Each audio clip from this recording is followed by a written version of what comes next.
Bom dia, pessoal, tudo bom? Então, vamos hoje falar dos pré-socráticos, correto? Para encerrar nossa matéria do bimestre.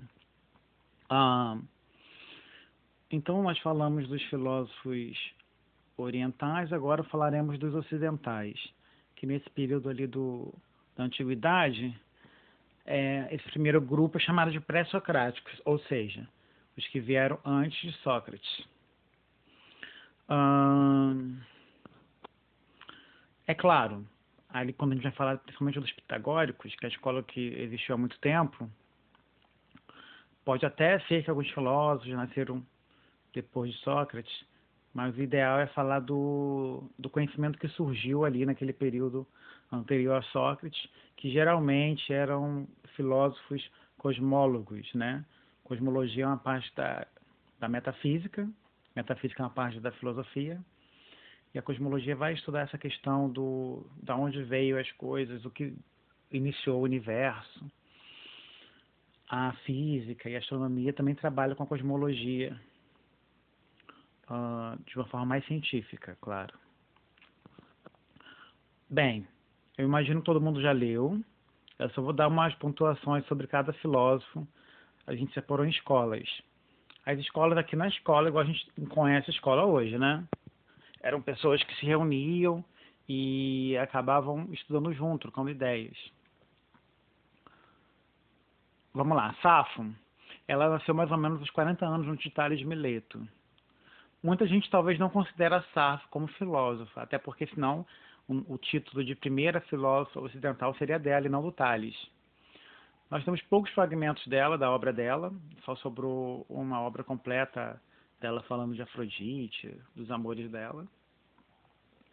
Mas tem duas frases, dois fragmentos, que só eles já dão essa ideia de que ela era uma pensadora, que é esses dois que eu coloquei aí, né? O que eu posso fazer se tendo de mim habitam duas psiqueis? Psiqueis é a alma, mas a mente, né, no sentido de mente. E se a morte fosse boa, os deuses não seriam imortais. Então, ela já está fazendo uma análise, uma crítica aí sobre essa situação da mortalidade, da divindade. Tudo bem? Aí, por isso eu considero ela, sim, como outros filósofos consideram filósofa, tá? Uma pensadora. Vamos prosseguir agora para a próxima escola, né? A escola dela safista, porque ela era uma escola que só tinha mulheres. Ela ensinava poesia, entre outras coisas. Tanto que tem uma frase do Sócrates que ele fala o seguinte: dizem que são 9 as musas, porque na mitologia grega, né, são 9 musas. Aí ele fala: ledo engano, pois Safo é a 10ª. Aqui na escola jônica, que ela ficava ali onde hoje seria a Turquia, Tales de Mileto, que é o que vocês devem ter ouvido falar muito, pois falam que ele é o primeiro filósofo ocidental. O que acontece ali? Se o discurso é um discurso mítico, porque nasceram as coisas, nasceu o universo, quem acompanha aí os textos gregos, antes da filosofia chegar, é basicamente tudo que acontece tem um Deus envolvido. Né? Desde cair um raio em alguém, desde alguém que se apaixonar por outra pessoa, desde um barco afundar, sempre tem algum Deus envolvido em tudo. A explicação para atitudes humanas, ou para tragédias, ou para o nascimento de alguma coisa, está relacionado a algum Deus ou uma deusa. Então, Tales de Mileto, quando falou a frase a água é o elemento que é o princípio de todas as coisas, não ele continuava acreditando nos deuses, né? Pela segunda frase a gente vê isso. Só que ele está dando uma resposta dentro da natureza. Ele não está falando que Zeus, que a Gaia, que o caos é o princípio de tudo. Ele está falando que a água é o princípio de tudo. Então essa informação ela vai valer para qualquer pessoa de qualquer religião, porque ele está trabalhando com o elemento ali. Provavelmente ele deve ter analisado que todos os seres vivos dependem da água, que a água ela evapora, depois cai em chuva. Ele deve ter percebido isso e tirou essa conclusão, né? Já que o filósofo dessa época precisava praticar o ócio. O ócio é o contrário do negócio. Negócio é negar o ócio. Então, quando você está fazendo um negócio, está ocupado. O ócio é o quê? Você ficar desocupado, né? Mas, claro, que eles tinham a intenção de observar as coisas e fazer essa análise. Ele não tirou essa conclusão rapidamente. A gente talvez entenda que a água é tão importante porque a gente já nasceu com essa informação, com um monte de gente que estudou, que confirmou um monte de coisa. Então, na época dele, que tinha, né, não tinha essa informação toda, foi muito importante ele anotar essa frase, né? Que o princípio de todas as coisas é água. Ele está tentando chegar no princípio de tudo. E nós sabemos que hoje, para haver vida, tem que haver água. Então, pela ciência, né, a filosofia é a mãe das ciências. Ela não é uma ciência. Como muita gente fala, a filosofia não é uma ciência, ela é a mãe das ciências. Porque ela foi o questionamento que chegou a surgir em outras ciências para confirmar a pergunta que a filosofia fez lá atrás. Nesse caso, né, da origem. Então, ele vai fazer o seguinte: a água é o princípio de tudo. Então, gente, é interessante, esses 4 filósofos aí da escola jônica, cada um vai dar, né, uma informação sobre o princípio de tudo. Tudo bem? O aluno do Tales é o Anaximandro de Mileto. Para ele, olha aí, gente, o que ele vai falar. O texto é um pouquinho grande, mas tá bem resumido, tá bom? Então, para ele é o apeiron. Algumas pessoas traduzem com ilimitado, infinito. Como a tradução não é boa, como a água, né? A água é uma tradução boa. Então, eu resolvi colocar como apeiron e coloquei entre aspas ali o ilimitado. Tudo bem? Então, vamos lá. Aí tem a explicação, o que é o apeiron para ele. Ele está explicando ali direitinho. É porque senão o vídeo vai ficar muito grande, gente. São várias escolas, tá? Então, vamos lembrar, hein? Tales, água. Anaximandro, apeiron. Anaxímenes, que é o aluno de Anaximandro. Os 3 de Mileto, por isso eles nasceram em Mileto, né? Para ele já é o ar, ok? Então, vamos lá, é o ar. Aqui, cadê a frase dele? Todas as coisas que originam devido ao grau de descondensação, rarefação do ar, a mesma coisa também do frio e do calor. A variação quantitativa da tensão da realidade originária da origem a todas as coisas. Agora vamos para Heráclito. Heráclito já falava que era o fogo. Olha que legal. Cada um falou um elemento. Tirando o Anaximandro, né, que o apeiron é uma coisa que ele imaginou, né, do infinito, né, uma coisa assim que a gente tem acesso, palpável, como a água, o fogo ou o ar. O ar a gente sente, né, em forma de vento. Então, esses 4, cada um diz um elemento. Então, o que vocês têm que decorar é Tales, água. Anaximandro, apeiron. Anaxímenes, ar. E Heráclito, fogo, ok? Só que Heráclito tem outra informação importantíssima aí, que ele fala dessa questão da mobilidade. Para ele, tudo é se movendo. A famosa frase dele, né? Do rio, né? Não se pode entrar 2 vezes no mesmo rio, porque a segunda vez que você entra, nem você é o mesmo, nem o rio é o mesmo. Tudo flui, é sempre nessa questão de movimento, correto? Então, além de decorar que o Heráclito, para tudo é fogo, o início de tudo, sempre pensar nele, que a questão do movimento é importante para ele, tá? Tudo flui, tudo está sempre em movimento. E isso vai ser interessante, porque vai contrapor com Parmênides, lá na escola itálica, correto? Que é ali uma escola que ficava na Itália, mas nessa época pertencia à Grécia, tá? Hoje é ali a região da Itália. Eu vou pular aqui o Xenófanes só para falar do Parmênides, que é oposto a Heráclito, então a gente vai fazer oposição, tá? Heráclito, tudo move. Parmênides, nada se move. Tá? O movimento é uma ilusão, aquela coisa toda. Vamos voltar aqui rapidamente para Xenófanes, que era o professor de Parmênides. Ele foi o primeiro a trabalhar com fósseis. E aqui tem as 2 frases famosas dele, né? Os etíopes dizem que seus deuses são de pele escura e possuem nariz achatado. Os trascos são loiros de olhos azuis. Se os bois e os cavalos tivessem mãos e pudessem pintar e produzir obras de arte similares às do homem, os cavalos pintariam seus deuses de forma de cavalos e os bois pintariam seus deuses sob forma de bois. Botaram o ai, um crase aí no ai. Gente, não tem crase no as do homem, não tem crase não, hein? Eu tirei isso de um texto, mas depois eu vou tirar. Não é feminino para ter crase? Enfim, qual é a crítica dele ali? Ele está analisando que a Etiópia fica ali no centro da África, então a galera tem pele escura, nariz achatado. Os deuses deles, né, ali representados em pinturas, em esculturas, são desse modelo, negros, nariz achatados. Os traços que ficam ali no norte da Grécia são loiros, depende da tradução, vão dizer que são ruivos, e os olhos claros.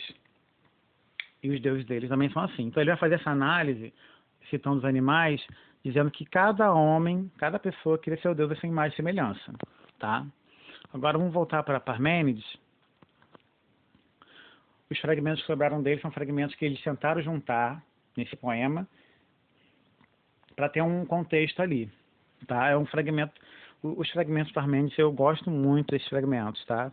Atualmente eu estou tentando traduzir eles, eu faço o grego antigo, eu quero fazer minha tradução dos fragmentos, porque eu tenho uma opinião sobre quem é essa deusa que ele cita no começo e é importantíssima na história. Mas vamos para o que importa, tá? O que importa para a gente aqui é a questão da imobilidade, que eu já falei, e essa questão do ser. Ele trabalha com essa questão ontológica, que Heráclito trabalhou um pouco, né? Mas Parmênides é mais profundo, que é a do ser, tá? Essa questão metafísica do ser. O ser é aquilo que tal. O ser, ele fala muito ali do ser, aquela visão platônica, né? Que a gente falou do ser e do ente é importantíssima para entender. O ser é aquela coisa que está na ideia. Por exemplo, eu vou usar um material físico, mas ele não usava, a metafísica não trabalha coisas físicas. Existem uma caneta. Eu tenho uma caneta aqui em casa. Na hora você imaginou um formato de caneta na sua cabeça. Mas eu não disse a cor, não disse nada. Mas você tem ideia na cabeça de algo que tudo tem que ter para ser uma caneta, para ter esse nome. Nem todas as canetas juntas do mundo representam a ideia de caneta. A ideia de caneta é muito maior. Agora vamos trocar essa coisa física para uma coisa metafísica, que é a ideia de bem, de bom. Eu não estou falando de coisas boas nem de coisas belas. Eu estou falando do bom em si, a beleza em si. Então esse em si é o ser, né? Que é a ontologia. O ente são os exemplos desse ser. Então ele fala, o ser é e o que não é. E o ser é e não ser não é. Gente, é complicado para Parmênides, só que o aluno dele, principal, o Zenão Geleia, ele vai explicar muito bem essa questão da imobilidade. Ele fez vários paradoxos para provar isso. Só vamos citar um paradoxo, que é o mais importante, que é do Aquiles e a tartaruga. Ele, para confirmar a teoria do mestre do não movimento, né? Porque, gente, minha teoria, tá? O Parmênides, ele foi a primeira pessoa a escrever que a estrela da manhã e a estrela da tarde eram o mesmo objeto. Então, até então, eu achava que tinha uma estrela que aparecia, às vezes, perto do Sol na hora de amanhecer, e a outra época do ano aparecia perto do Sol na hora de anoitecer. E ele foi a primeira pessoa a falar que era o mesmo objeto. Esse objeto, hoje, nós conhecemos como planeta Vênus. Nos países que falam grego, eles chamam de Afrodite, né, que os planetas têm nome de deuses. Então, essa questão dele falar que nada se move, que o movimento é uma ilusão, pode ter relação, sim, essa questão do planeta Vênus, que por estar em lugares diferentes, a gente não vê o Vênus dando a volta no céu como vê Marte, Júpiter e Saturno. Eu estou falando dos planetas visíveis a olho nu. Então eles viam cada dia esses planetas caminhando no céu, né? E o Vênus não aparecia porque hoje a gente sabe porque Vênus está na frente da Terra. Então a gente não vê ele dando essa curva no céu. Mercúrio também, só que Mercúrio é tão próximo do céu e bem menor que Vênus, então talvez ali ele não tenha feito essa análise com Mercúrio, tá? Vamos aqui para o Zenão. Gente, a disputa entre Aquiles e a tartaruga. Porque Aquiles nunca vai alcançar a tartaruga. Começou a corrida, a tartaruga está na frente, o Aquiles é um ser, é uma pessoa da mitologia ali, que lutou na guerra de Troia, e ele é conhecido por sua velocidade. Porque ele nunca vai alcançar a tartaruga. Então, esse paradoxo, ele parece estar querendo que você pense na questão dele ultrapassar a tartaruga de verdade. Só que, na verdade, eles estão analisando outro esquema, tá? Analisando o quê? Que cada um tem sua particularidade do movimento. Enquanto a tartaruga está se movendo, o Aquiles está se movendo, dentro desse movimento tem infinitos tempos. Eu lembro quando eu trabalhei isso na aula, na faculdade, um exemplo que eu achei que ficou bem legal, que eu, na hora, a professora gostou desse exemplo que eu dei, para talvez entender melhor isso, foi a questão do automóvel. Você está filmando o automóvel estacionar. A automóvel vai e estaciona. Você pegar essa gravação e tentar determinar o momento exato que ele deixa de estar em movimento para estar ali estático, você vai estar acompanhando um tempo quase infinito ali, que você vai tentando. Não, foi qual momento, qual segundo, em qual milésimo, que ele. Ali, aquele momento que ele parou o movimento. É uma coisa muito singular. E depois ele vai fazer o paradoxo da flecha, que é a mesma lógica. A pessoa vai soltar a flecha no alvo e a flecha nunca vai chegar no alvo, também com esse intuito, né, que a flecha ali está em um determinado movimento. Ela está em um segundo ali, que se dentro do segundo tem um milésimo, dentro do milésimo tem um centésimo. E no caso ali do Aquiles e a tartaruga, a mesma coisa. O Aquiles tem toda essa estrutura de movimento infinito e a tartaruga tem outro infinito de tempos. Então, o infinito do Aquiles é um e nunca vai alcançar o infinito da tartaruga, que é outro. Vamos para a escola pitagórica.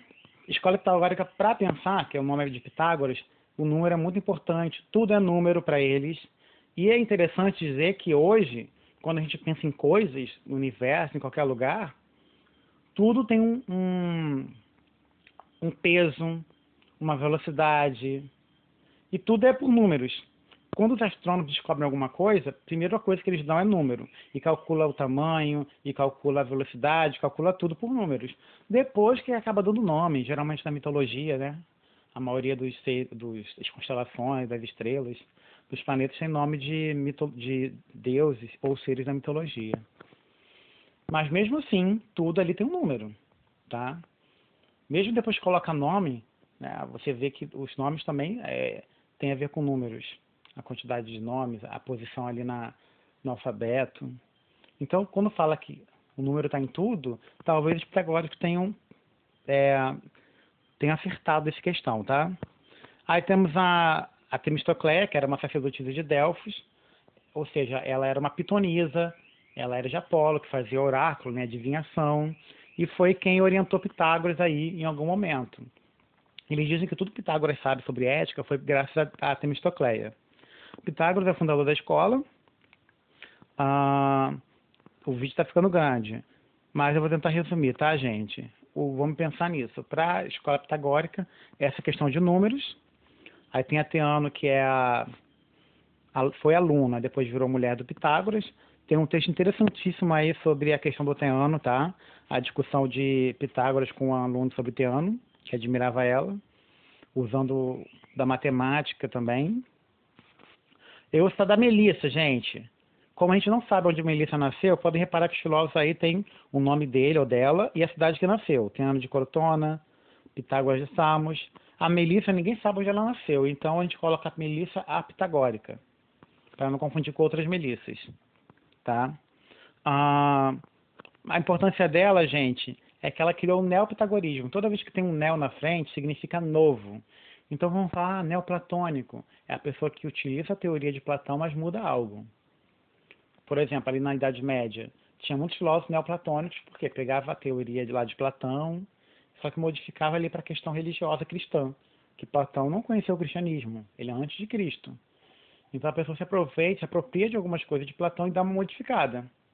É a mesma coisa que neomarxismo, a gente escuta falar muito, pega a teoria de Marx e muda alguma coisa. Então, nesse caso aqui, a Melissa foi a primeira pessoa que pegou ali a teoria de Pitágoras e misturou com algo místico, parecido com a numerologia. Para a gente pensar assim, números e mística, a numerologia é um bom exemplo. Então a Melissa, ela deu essa modificada. Ípaso de metaponto, gente, é importantíssimo ele, porque ele descobriu a questão dos números irracionais. Os pitagóricos, a matemática era perfeita, tudo perfeito, é o que eles pregavam. Então, quando o Ípaso percebeu... Gente, quando eu falo perfeição, é assim, até o movimento dos planetas tinha que ser um círculo perfeito. A forma dos planetas tem que ser um círculo perfeito. Para eles era importantíssimo essa questão da perfeição do número e da própria geometria. Aí, quando ele descobre a irracionalidade de alguns números, no caso, por exemplo, o 2, a raiz de 2 é quebrada. Na cabeça dos pitagóricos, isso era um erro. Então, eles queriam ocultar esse erro da sociedade. E o Ípaso, ele divulgou, tá, esse erro da matemática, essa falha, mostrando que a matemática não é perfeita, ele foi expulso. Fizeram um túmulo para ele, para dizer que ele morreu, porque foi um traidor e tal. Tudo bem? Por isso é importantíssimo saber porque ele foi expulso. Última escola, pluralista. Tá ficando grande o vídeo, hein? Empédocles de Agrigento, gente. Vamos lá. Vocês são muito novos, mas na minha época tinha um desenho chamado Capitão Planeta. Hoje eu percebo que esse desenho tem tudo a ver com Empédocles, né? Eles usam os 4 elementos primordiais: fogo, terra, água e ar. Cada adolescente tem um anel com esse poder e cada um é de um continente. E o último era um índiozinho do Brasil. Ele tinha o anel do amor, do coração, né, que tem a ver com amor, que ele tinha um coração e fazia as pessoas amarem e tal. Então, quando juntava os 5, que vinha o Capitão Planeta. Eles tentavam lutar ali contra as pessoas destruindo a natureza, se uniam e vinha o Capitão Planeta para ajudar a não destruição dos mares, das florestas. Era sempre um tema ambiental. Então, o Empédocles, ele vai dar essa conotação de que o amor... Quando você pega o texto original de Empédocles, muita gente acha que ele está falando do Eros, mas ele está falando do filia, tá? Do amor, da tradução que a gente faz de filia. Lembrando que não são 3 tipos de amores, são 3 tipos de sentimentos que no português traduzimos como amor. O Eros voltado para essa questão do erótica, né, da relação sexual, o filia de amizade, e o ágape que vai surgir lá na época de Jesus, que é o querer bem. Nesse período aí só tinha o filia e o Eros, que a galera vai traduzir como amor, tá? Então, o amor ele faz unir esses 4 elementos que vai surgir tudo. E o ódio é o que separa. Então, temos essa questão aí, tá? O amor vai juntar os 4 elementos e o ódio separar. Anaxágoras, ele também vai dar um nome para a origem de tudo, correto? Aqui, gente, os pluralistas é porque eles misturam várias teorias, por isso é uma teoria plural, tudo bem? Aí você está dando um texto aí do Anaxágoras de Clausômeras. E eu botei alguma citação dele aqui. Tá, o Naus, né? Que seria a inteligência que tudo governa. Isso aí é muito parecido, gente, com o que a gente entende hoje do designer inteligente. Que para ele, o Naus é uma pessoa inteligente que deu origem a tudo e faz tudo existir. É uma pessoa que está ali, uma inteligência que está por trás de tudo e está fazendo o universo surgir dessa forma organizada, essa questão dos seres vivos estarem, né, em conexão, tudo muito direitinho. Muita gente fala que é Deus, né, o Jeová que está por trás, outros vão falar que é Zeus, outros vão falar que é Gaia. Então, para ele, né, para Anaxágoras, era o Nous, que seria o intelecto. Então, é esse Nous aí que está por trás de tudo. E o último, Demócrito, que era o aluno de Leucipo. Os dois juntos criaram a teoria atomista, né? Do átomo. Lembrando, gente, hoje para nós é muito claro o que é um átomo. Mas imagina naquela época, eles teorizavam. Olha, tem algo que está em tudo, e tudo pode ser dividido até o momento que não dá para dividir mais. Quando chegar nesse momento que não dá para dividir mais, vão dar o nome de átomo. Então era uma coisa da teoria, não tinha como provar. E deixaram registrada essa informação. Então, né, alguns séculos atrás, descobriu-se, né, que tinha um momento que não dava mais para dividir esse material. E deram o nome de quê? De átomo, em homenagem a Leucipo e Demócrito. Poxa, os caras tinham razão, realmente chega um momento que não dá mais para dividir esse material, essa matéria, vamos dar o nome de átomo. Só que a ciência continuou evoluindo e nós sabemos que existem hoje partículas subatômicas. Aí damos o nome, né, de elétron, nêutron, próton. Mas no momento que descobriu, achava-se que o átomo era a última partícula a ser dividida, deram esse nome átomo em homenagem a esses dois que já teorizavam isso lá séculos antes de Cristo. Tá bom, gente? Então, dei uma resumida aqui, dá uma lidinha aí, qualquer coisa faz pergunta aqui, que a prova está chegando. Abraço.